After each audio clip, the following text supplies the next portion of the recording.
మేషం వారికి ఈ యొక్క మార్చ్ 16వ తేదీ నుంచి మార్చి 31వ తేదీ వరకు ఎలా ఉండబోతుంది? ఏ దేవత ఆరాధన చేసుకోవాలి? ఎటువంటి విషయాల్లో జాగ్రత్తగా ఉండాలి ఈ పక్ష ఫలితాల్లో?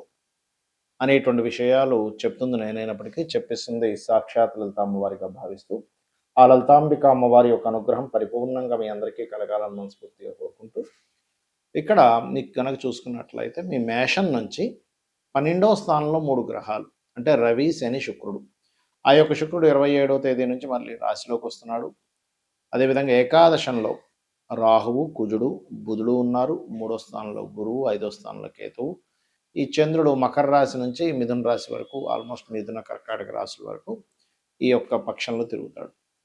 ఈ గ్రహస్థితిని అనుసరించి ఎలా ఉండబోతుంది మీకు చూసుకున్నట్లయితే, ఫస్ట్ ఆఫ్ ఆల్ 12వ స్థానంలో శనితో పాటు శుక్రుడు కూడా వచ్చినందుకు గతంలో చేసినటువంటి కొన్ని ఇన్వెస్ట్మెంట్స్కి ఈ పక్షంలో కొద్దిగా మీకు ఫ్రూట్స్ కనిపిస్తాయి అనేటువంటి తెలుసుకోవచ్చు. అలాగే కొంత సేవా సంబంధించిన వాటి మూలంగా పేరు ప్రఖ్యాతలు రావడము, కాకపోతే కాస్త అనుకోకుండా ఖర్చులు ఎక్కువ అవడం అనేటువంటిది కనిపిస్తుంది.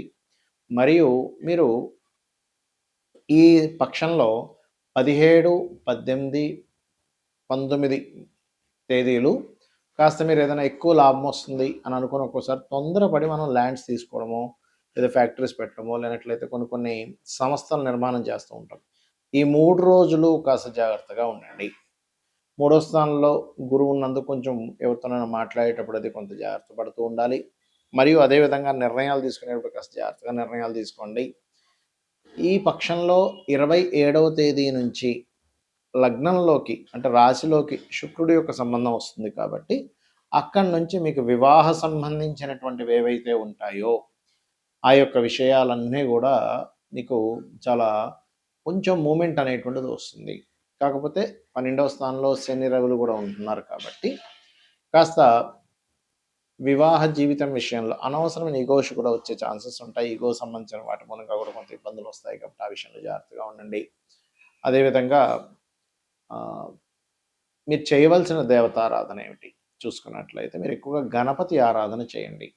ఉద్యోగం కోసం ఉన్న ప్రదేశం కాకుండా ఇతర ప్రదేశాలకు వెళ్ళి ప్రయత్నం చేసుకుంటేనే ఉద్యోగ సంబంధించినటువంటి విషయంలో మీకు ఈ పక్షంలో అనుకూలత అనేటువంటిది ఏర్పడుతుంది.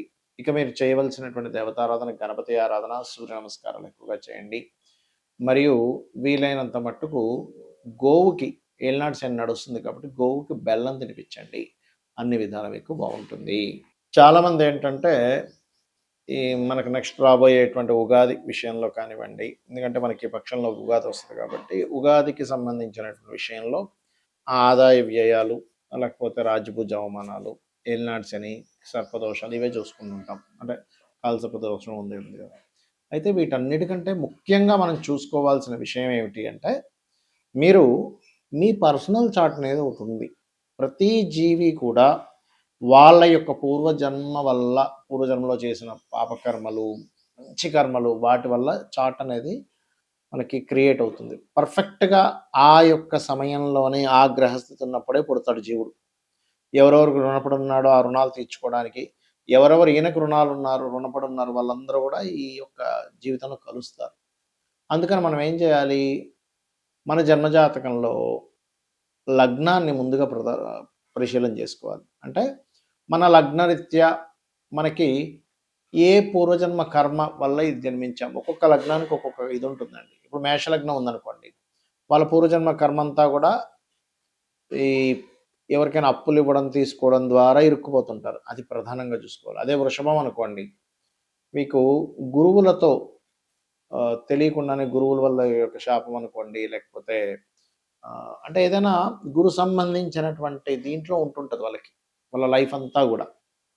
మిథునం అనవసరంగా అగ్రెసివ్ అవ్వకూడదు, దానివల్ల వీళ్ళు పూర్వజన్మ కర్మలో ఇరుక్కుంటారు. కర్కాటకం అనుకోండి, వీళ్ళకి ఎంతసేపు ఏంటంటే మదరు, ప్రాపర్టీ, వీటి నుంచే కనెక్టివిటీ ఉంటుంది పూర్వజన్మ కర్మ అంతా కూడా. అదేవిధంగా సింహం జీవిత భాగస్వామి, బిజినెస్లు, వీటితో సంబంధం ఎక్కువగా ఉంటుంది పూర్వజన్మ కర్మ. అంటే వీటికి మీరు పూర్వజన్మ కర్మతో సంబంధం కలిగి ఉంది. అదేవిధంగా కన్య అనుకోండి, ఇక్కడ కూడా ఏంటంటే కాస్త మదరు, ఎమోషన్స్, ఫుడ్ రిలేటెడ్ వీటితో ఉంటుంది. తుల అనుకోండి ఉదాహరణకి, ఇక్కడ కూడా కొంతవరకు మీకు ఈ కమ్యూనికేషన్స్ రిలేటెడ్ గురువులతో ఇబ్బంది, అంటే ఇబ్బంది అనుకోండి, మంచి అనుకోండి. అంటే ఒక్కొక్క దానికి ఒక్కొక్కటి. వృశ్చికానికి అయితేనేమో షేర్ మార్కెట్, ధనస్సుకి అయితే వివాహ సంబంధించిన విషయాలు, మకరానికి అయితేనేమో భూ సంబంధించినటువంటి వ్యవహారాలు, కుంభానికి అయితే మరలా మదర్తో ఉండేటువంటి ఎమోషన్స్తో ఉండేటువంటి కనెక్టివిటీ, మీనం అయితేనేమో తండ్రితో. ఎందుకు చెప్తున్నానంటే, ఫస్ట్ ఆఫ్ ఆల్ మీ పర్సనల్ చార్ట్లో పూర్వజన్మ కర్మ దేంతో లింకప్ అయి ఉంది, ఏం కర్మ తీర్చుకోవడానికి వచ్చారన్న విషయాన్ని తెలుసుకోగలగాలి. ఇక రెండో విషయం ఏంటంటే, మీరు ఇప్పుడు ధనం సంపాదించలేకపోతున్నాం, అసలు మీ ధనాధిపతి ఎవరు, దాని యొక్క కండిషన్ ఎలా ఉంది, ఏ రెమెడీ చేసుకుంటే మీకు ఫైనాన్షియల్గా గ్రోత్ బాగుంటుంది, సిబ్లింగ్స్తో ఎందుకు మీకు ఇబ్బందులు ఉన్నాయి, థర్డ్ హౌస్. అదేవిధంగా ప్రాపర్టీ ఏ ఫేసింగ్ కొనుక్కోవాలి, ఎప్పుడు ఇన్వెస్ట్మెంట్ చేస్తే మంచిది, అసలు మీ పేరు మీద కొనొచ్చా లేదా, సంతాన అభివృద్ధి పంచమ స్థానం. అదేవిధంగా రుణము, రోగము, శత్రుత్వాలు ఎందుకు పెరుగుతున్నాయి, ఎందుకు ఇబ్బంది పడుతున్నారు, సిక్స్త్ హౌస్. జీవిత భాగస్వామి ఎలాంటి వాళ్ళు వస్తారు, ఎప్పుడు వివాహం చేసుకోవాలి, ఏది రైట్ టైం అసలు వివాహం చేసుకోవడానికి అని చెప్పేది సెవెంత్ హౌస్. అలాగే ఆకస్మిక సంఘటనలు అనుకోండి, తండ్రి యొక్క తత్వము, తల్లి యొక్క తత్వం అనుకోండి, కెరియర్లో ఎందుకు ఎదగలేకపోతున్నారు అనుకోండి, అదేవిధంగా బిజినెస్లో ఎదగాలంటే అసలు మీరు ఏ బిజినెస్ చేస్తే బాగుంటుందని, లేకపోతే విదేశాలకు వెళ్తే బాగుంటుందా లేదా, ఎప్పుడు ఇన్వెస్ట్మెంట్ చేయాలి, ఇవన్నీ కూడా మీ పర్సనల్ చార్ట్లో ఉంటాయి, గుర్తుపెట్టుకోండి. దీన్ని వదిలేసి ఏదో గోచారంలో ఎల్నాడ్సిన్ వచ్చేసింది, లేకపోతే అది బాగాలేదు, ఇది కేవలం 5 to 10% మాత్రమే దీని ప్రభావం ఉంటుంది. అయితే ఆ 5 to 10% కూడా మీరు ఎందుకు రిస్క్లో పడాలి అనే దాంతో ఈ గోచారం ఎలా ఉంది, ఈ గ్రహస్థితి ఎలా ఉంది, ఈ జాగ్రత్తలు తీసుకోండి అని చెప్తూ ఉంటాం.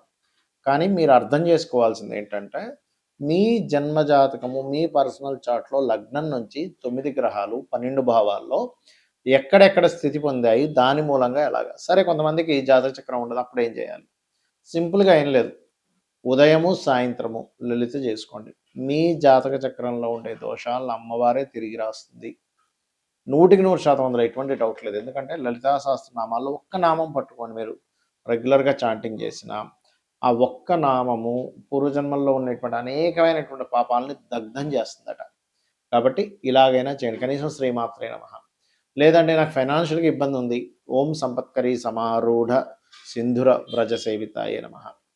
హెల్త్ బాగాలేదు, ఓం సర్వవ్యాధి ప్రశమని సర్వమృత్యు నివారిణి అగ్రగణ్య అచింత్య రూప కలికల్మష నాశినే నమః.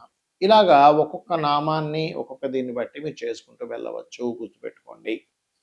ఆ రకంగా ఏంటంటే, ఎప్పుడైనా సరే ఒకటే గుర్తుపెట్టుకోండి, మీరు ఏదైనా ఒక నామం చేసేటప్పుడు పర్టికులర్గా ఏంటంటే మనసుతో చేయండి, ఇది నాకు ఖచ్చితంగా నన్ను రక్షించి తీరుతుంది, పూర్వజన్మ కర్మని తగ్గిస్తుంది అనేటువంటి మనసు దానికి కనెక్ట్ అవ్వాలి. మనసు కనెక్ట్ అవ్వకపోతే మీరు నామం చేసినప్పుడు రావాల్సినంత పూర్తి ఫలితం రాదు, ఇది గుర్తుపెట్టుకోండి.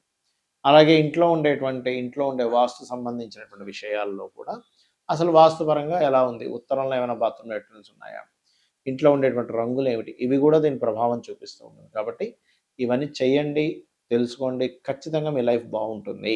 ఇవన్నీ శాస్త్రాలు, మూఢనమ్మకాలు కాదు.